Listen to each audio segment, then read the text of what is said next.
Ang lamig ng Cold Harbor. Ang tawag dito? Cold Harbor. Cold Harbor. Sige. Kino-Cold Harbor ako. Ayan, sige. Diyos ko, napakalamig naman ito. Bakit ba malamig yan? Kasi po, kailangan po yun ng face bago matapos lahat ng treatment. Ito ang pa-ending na ng treatment. Po. Para magsara yung pores. Yes po, para matighten po. Para matighten yung skin. Ako, Diyos ko, abangan nyo talaga ako. Gaganda talaga ako ng bongga-bongga. Ayan. Ang lamig. Wala itong pinakaiba sa naglalagay tayo ng yelo.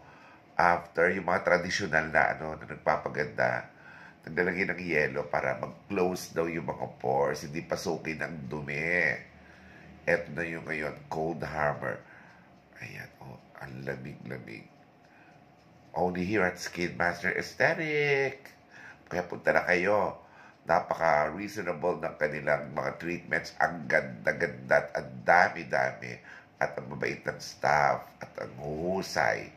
Partial na kayo. Skin Master Aesthetic.